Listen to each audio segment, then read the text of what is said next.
रुपयों की खातिर कैसे जाग जाता है शमशान, आखिर कैसे खुद ब खुद जल जाती हैं मोमबत्तियां, नींबू से निकलेगा शैतान। ए शमशान की आत्माओं, मैं तुम्हारा आह्वान करता हूँ। शमशान महाकाल का स्थान। शमशान का नाम आते ही एक डर सा पैदा हो जाता है और उसी डर का सहारा लेते हैं ढोंगी पाखंडी हाथ की सफाई दिखाने वाले वो तांत्रिक जो इन चिताओं का सहारा लेकर, इन चिताओं का डर दिखाकर भोली भाली जनता से लाखों रुपए लूट लेते हैं और हम उनके बहकावे में आ जाते हैं। आज ऐसे ही कुछ सवालों को लेकर हम जा रहे हैं बाबा रिजवान के पास और जानने की कोशिश करेंगे क्या वो चमत्कार होते हैं या आग की सफाई। तो आइए चलते हैं बाबा रिजवान के डेरे पर।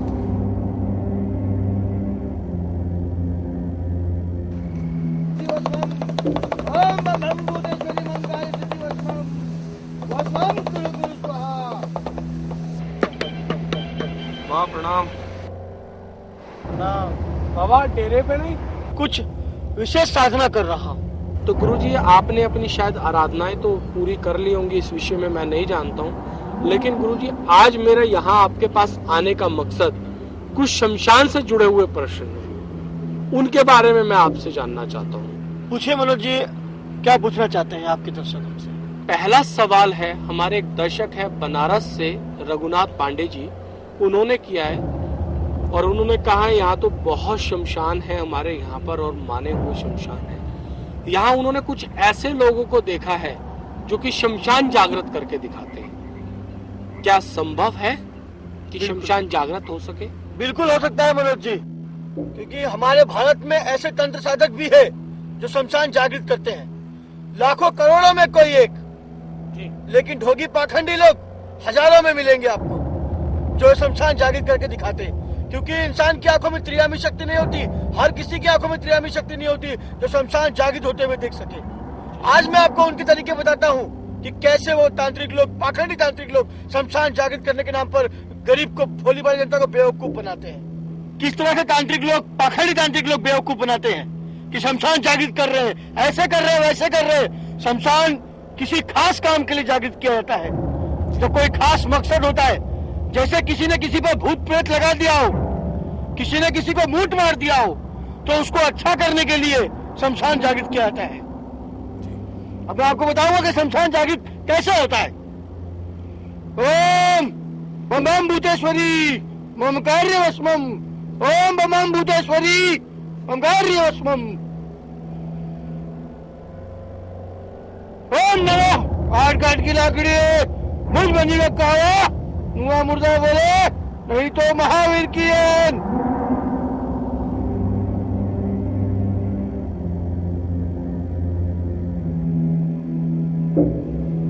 ओम नमो बम भूतेश्वरी।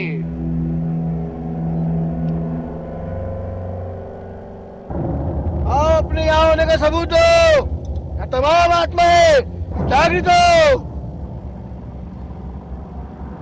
मतलब बाबा हम आत्माओं का आह्वान कर रहे हैं, उनको कुछ उनका भोजन दे रहे हैं, कहने का मतलब उनका नैवेद्य प्रसाद है उनका। जब तक मैं नहीं तब तक शमशान जागृत ही नहीं हो सकता। जब मैं इन्हें खुश करूंगा तो ये हमें दिखाएंगे कि कैसी होती है शक्ति, शमशान जागृत करने की शक्ति। शमशान की आत्माओं, मैं तुम्हारा आह्वान करता हूँ, यहाँ आओ और अपने यहाँ होने का सबूत दो। ओम बम भूतेश्वरी, बम भूतेश्वरी मम कार्य सिद्धि। आयो चल चल चल चल, आ जाओ, चल आ जाओ, चल चल आ जाओ, चल आ जाओ, चल आ जाओ, चल चल आ जाओ, चल आ जाओ, चल आ जाओ, चल आ जाओ, आ जाओ, आ जाओ, आ जाओ, आओ आओ आओ एक जगह से आ जाओ, हर एक जगह से आ जाओ, आ जाओ, आओ। देखो मनोज जी, सारी आत्माएं यहाँ पर विराजमान है। यहाँ आप नहीं देख सकते, ये सिर्फ मैं देख सकता हूँ। देखो सामने। बिल्कुल गुरुदेव, मैं देख रहा हूँ कि अपने आप किस तरीके से जमीन में से आग निकल रही है। आग मसान जागृत करने का मतलब होता है आग पैदा करना, शमशान में आकर आग पैदा करना, यानी मसान यानी शमशान। मसान जगाना मतलब शमशान जगाना। देखो किस तरह से जाग रहा है शमशान, जाग चुका है पूरा शमशान। जी जी बिल्कुल। जगाना तो कोई बड़ी बात नहीं, लेकिन सबसे बड़ी बात है इसे शांत करना, जो हर किसी के बस की बात नहीं, जो इसे शांत कर ले। मैं आपको बताता हूँ कि ये मैंने कैसे किया। सबसे पहले एक खड्डा खोदा जाता है, एक नली जो होती है वो खोदी जाती है, उसमें एक प्लास्टिक का पाइप जी जिसमें पानी भरा जाता है उसको भर के रख दिया जाता है जी। और सोडियम जो होता है, sodium metal in liquid paraffin नाम का जो केमिकल होता है, उसको हर एक जगह थोड़ा थोड़ा रख दिया जाता है और वहां पर पाइप को काट कर छेद कर दिया जाता है जी। उसके बाद उस सोडियम मेटल के बाजू में हम कापूर रख देते हैं, जी जिससे कि जब सोडियम मेटल जब जले जी तब कापूर उसकी आग को और भड़काए, ताकि सामने वाला को विश्वास हो जाए कि सचमुच में अग्नि बहुत जोर से निकल रही है और प्रज्वलित हो रही है, शमशान जाग गया। जी। तो जब वो सब प्रक्रिया चलती है तो उसका एक पाइप का कनेक्शन बिल्कुल जमीन से होते हुए मेरे पास आता है जी। और फिर जब मैं जी आ जाओ आ जाओ आ जाओ आ जाओ इस तरह से करता हूँ तो सामने वाले का ध्यान, जैसे आपका ध्यान मेरी तरफ था, जी बिल्कुल। तो सामने का ध्यान उसकी तात्री की तरफ होता है जी कि अरे इसके आंग में कुछ आ गया या कुछ शक्ति बुला रहे। जी। मगर आपने देखा नहीं कि मेरा हाथ कहाँ था, लेकिन आपने मेरा हाथ नहीं देखा कि मेरा हाथ कहाँ गया। और जब मैंने हाथ से यूं किया आ जाओ, तो मेरे हाथों के प्रेशर से, यानी मेरे हाथ के पास जी ग्लूकोज की पानी की बोतल थी अच्छा। और पाइप में पानी ऑलरेडी भरा हुआ था। जी जब मैंने प्रेशर मारा तो मेरे हाथ से पानी का प्रेशर बढ़ा और वो आगे की तरफ बढ़ते जहां जहां मैंने छेद किए थे उसमें से पानी निकलकर बाहर आ गया। तो चलिए मैं आपको दिखाता हूँ कि मैंने इसको कैसे बिछाया काट कर। जी तो चले उठे। जी।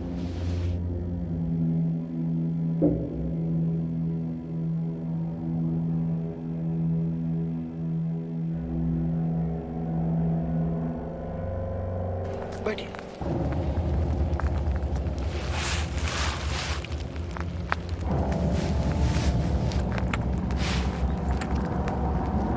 ये देखिए, इस पाइप को इस तरह से काटा जाता है। पाइप को मैंने यहाँ से काटा। जी गुरु जी। ऐसे काटने के बाद फिर मैंने इस पाइप को जमीन में दबा दिया। उसके बाद ये कापूर जी कापूर रखा और ये है सोडियम, जी जो केमिकल मैंने आपको बताया था, जी। सोडियम।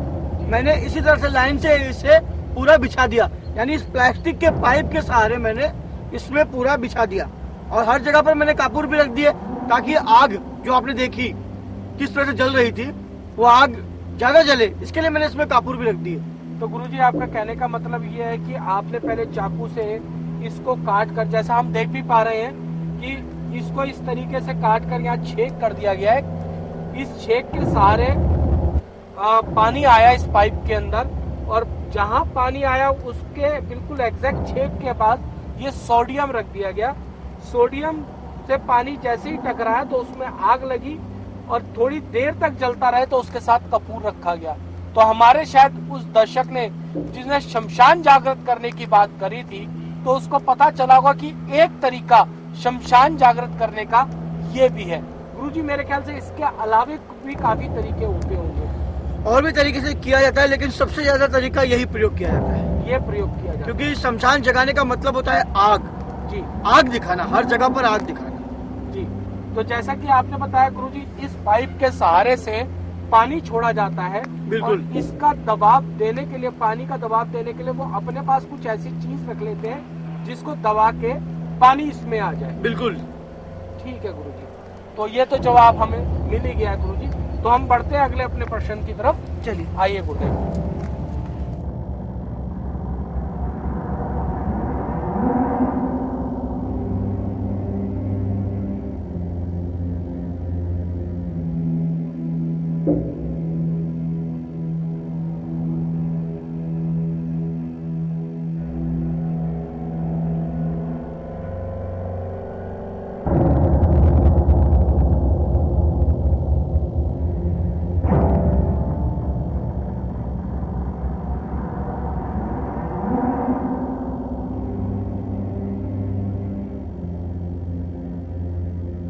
जय महादेव।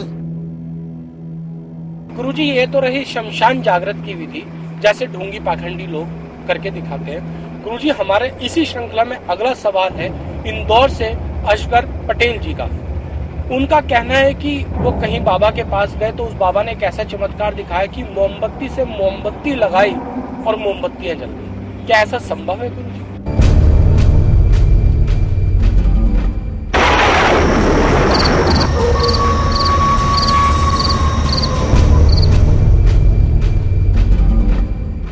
गुरुजी हमारे इसी श्रृंखला में अगला सवाल है इंदौर से असगर पटेल जी का। उनका कहना है कि वो कहीं बाबा के पास गए तो उस बाबा ने एक ऐसा चमत्कार दिखाया कि मोमबत्ती से मोमबत्ती लगाई और मोमबत्तियां जल गई। क्या ऐसा संभव है गुरुजी? बिल्कुल मनोज जी, ये संभव है जी। मैं आपके दर्शक असगर पटेल साहब को बताना चाहता हूँ कि उस तांत्रिक ने उनको कैसे बेवकूफ बनाया। बिल्कुल हो सकता है मनोज जी। देखिए ये मोमबत्ती है जी। अब इस मोमबत्ती को मैं दूसरी मोमबत्ती के साथ जब टकराऊंगा जी। तब इसमें आग लगेगी। अब मैं आपको इसका तरीका बताता हूँ कि कैसे इसमें आग लगती है। पहले आप देखिए जलता कैसे। दीजिए मैं आपको बताता हूँ कि मोमबत्ती में आग कैसे लगे। जी। पहले इसे यहाँ पर रखा जाता है। ओम काली महाकाली, हिंद की बेटी ब्रह्मा की साली, जा बैठी पीपल की डाली, दोनों हाथ बजावे थाली, खप्पर में खावे मसान में लौटे, तेरी पूजा कौन मिटे। चल इंद्र की बेटी ब्रह्मा की साली, जा बैठी पीपल की डाली, दोनों हाथ बजावे थाली, खप्पर में खावे मसान में लौटे, तेरी पूजा कौन मिटे। गुरुजी ये तो वाक्य में जल गई। तो हमारे इंदौर से जो दर्शक हैं, जो अगर इस प्रोग्राम को देख रहे हैं, असगर पटेल जी, उन्होंने देखा शायद इसी तरीके से मोमबत्ती जली होगी, लेकिन इसके पीछे रहस्य क्या है कि ये मोमबत्ती कैसे जली, तो इसके बारे में हम जानेंगे गुरुजी से। तो आइए जानते हैं गुरुजी से इसका। गुरुजी हमें इसके पीछे क्या रहस्य है, इसके बारे में आप बताइए। बिल्कुल मनोज जी, मैं आपको इसके बारे में बताता हूँ कि कैसे मैंने इस मोमबत्ती को जलाई, या कैसे वो तांत्रिक लोग इस मोमबत्ती के अंदर अग्नि पैदा करते हैं या एक दूसरे से टकराने के बाद आग लगती है। ये देखिए, ये बिल्कुल एक खाली मोमबत्ती है। तो मनोज जी मैं आपको बताता हूँ कि कैसे इस मोमबत्ती में आग लगाई जाती है जी। या कैसे वो लोग आग लगाते हैं। देखिए मनोज जी, ये मोमबत्ती है, इसका जो बीच का हिस्सा जहाँ जलाया जाता है वहां पर इसको खोदा जाता है। इस तरह से इसको इस तरह से एक गहरा सा छोटा सा खड्डा कर दिया जाता है इसके अंदर, और इस खड्डे को जब इसमें कर देते हैं, इसके अंदर खड्डा बना देते हैं, आसपास इसके आर पार काफी गहरा खड्डा कर देते हैं इसके अंदर। इसको बीचे बीच से मोमबत्ती को खाली कर दिया जाता है। इस तरह से इसको खाली करने के बाद इसके बीच में भरा जाता है पोटेशियम पर मैग्नेट। जी गुरुदेव। इसके बीचों बीच में डाल दिया जाता है। जी।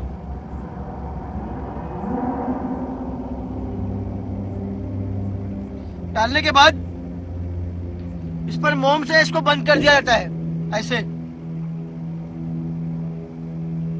जब ये बंद कर दिया जाता है इसको, तो ये बिल्कुल जो केमिकल मैंने इसमें रखा वो दिखाई नहीं देता,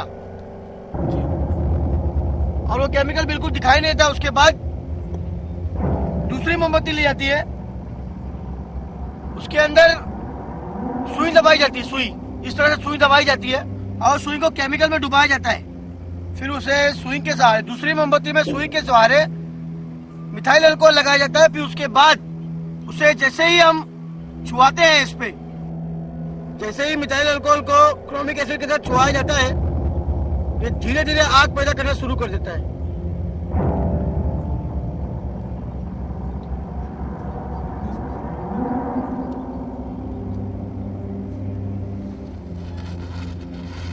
आपने देखा मनोज जी कैसे मोमबत्ती जल गई। गुरुजी ये तो हमने देखा कि किस तरीके से मोमबत्ती जल गई, और हमारे उस दर्शक को भी जवाब मिल गया होगा जो कि इंदौर से असगर पटेल जी, कि किस तरीके से बिना कुछ करे मोमबत्ती जल गई। वो कोई तांत्रिक प्रभाव नहीं था या तंत्र की शक्ति नहीं थी, सिर्फ केमिकल रिएक्शन था। गुरुजी इससे अलग एक हमारे सज्जन हैं जो कि हमारे दिल्ली से ही हैं, रमेश चड्डा जी। उन्होंने कहा है कि वो हाथ की सफाई के बारे में नहीं पूछ रहे, उन्होंने कहा है कि हम माथे पे तिलक क्यों लगाते हैं। ये अलग अध्यात्म से जुड़ा प्रश्न है, जरा थोड़ा उन्होंने पूछा है।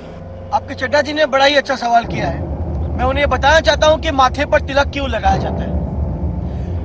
माथे के बीचों बीच में एक नाड़ी पाई जाती है जिसे कहते हैं सुषुम्ना नाड़ी। बाईं ओर पिंगला धन, दाईं ओर इड़ाकन, इस प्रकार 3 नाड़ियां पाई जाती है। विद्युत धन बहते समय उसमें उत्पन्न उष्णता को रोकने के लिए हमें या माथे पर तिलक लगाना जरूरी है। क्योंकि हम जब कोई अच्छे कार्य के लिए निकलते हैं या कोई हमारा आज बड़ा ही कार्य है, शुभ कार्य है, तो हम जब चंदन का तिलक लगाकर जाएंगे तो हमारा कार्य बनेगा। क्योंकि हमारी जो नाड़ी है सुषुम्ना नाड़ी, उसको शांत करना बहुत जरूरी होता है। जब वो शांत होती है तभी हमारे हर काम शुभ होते हैं, क्योंकि सुषुम्ना नाड़ी को अशुभ माना गया है। इसलिए सुषुम्ना नाड़ी के ऊपर चंदन का तिलक लगाकर चलने से हर कार्य बनते हैं, इसलिए तिलक लगाना जरूरी है। गुरुजी ये तो बात रही तिलक की कि हम तिलक क्यों लगाते हैं। गुरुजी हमारा अगला सवाल हमारे एक दर्शक हैं बिहार से, गौरी जी, उन्होंने किया है और उन्होंने कहा है कि हमारे बिहार में अक्सर ऐसा देखा जाता है कि कुछ लोग नींबू में से आग पैदा कर देते हैं। वो क्या है उसके बारे में भी आप हमको बताएं।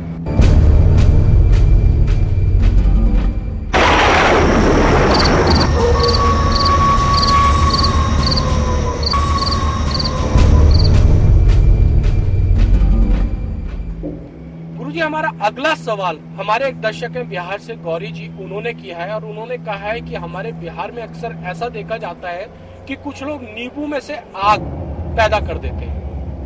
वो क्या है उसके बारे में भी आप हमको बताएं। नींबू में से आग, मनोज जी मैं आपको जरूर दिखाऊंगा कि नींबू में से आग कैसे निकलती है, लेकिन इस नींबू का उतारा पहले मैं आप पर करूंगा जी, फिर दिखाऊंगा कि इसमें आग कैसे लगती है जी। ओम काली महाकाली, मनोज जी में जो भी है इसमें आ जाए। चलो आ जाओ, इसमें आ गया भाई। इसमें अब मैं आपको उसके सामने काट कर दिखाता हूँ कि कैसे जलता है नींबू।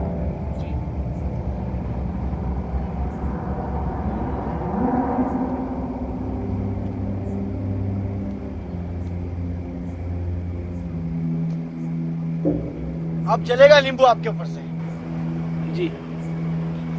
चल काली महाकाली आ जाओ। ओम काली चल आ जा, इसमें प्रवेश कर। महाकाल, काल भैरव, काल चामुंडा।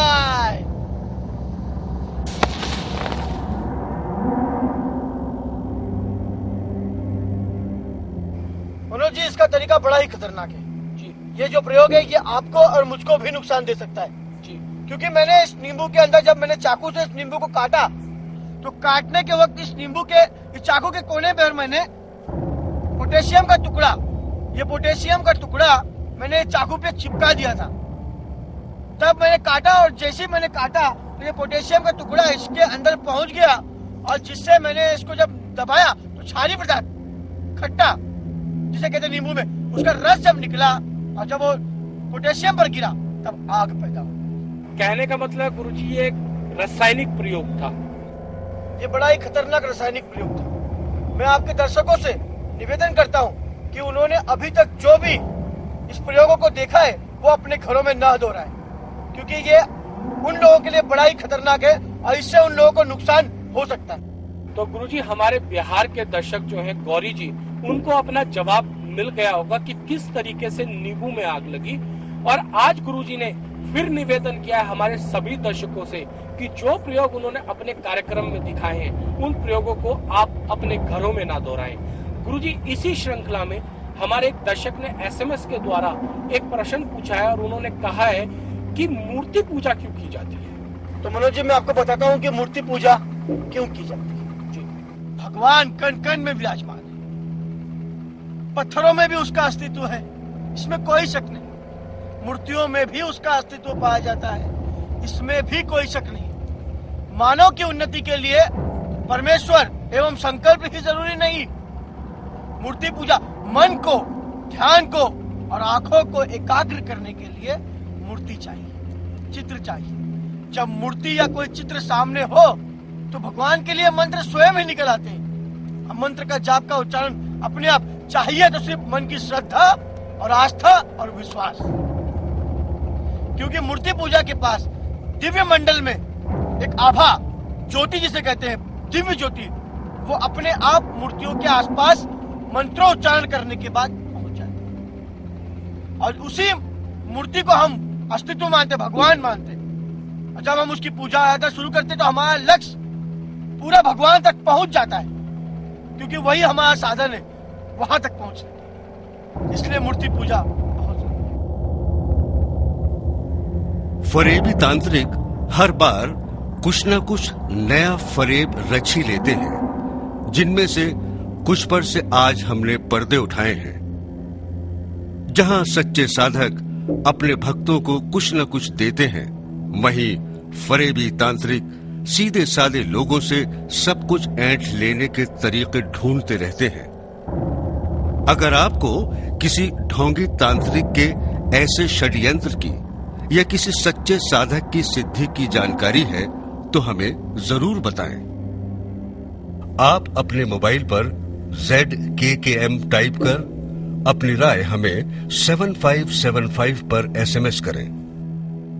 हमारा पता है Kaal Kapal Mahakal, FC 19, sector 16A, Noida, Uttar प्रदेश।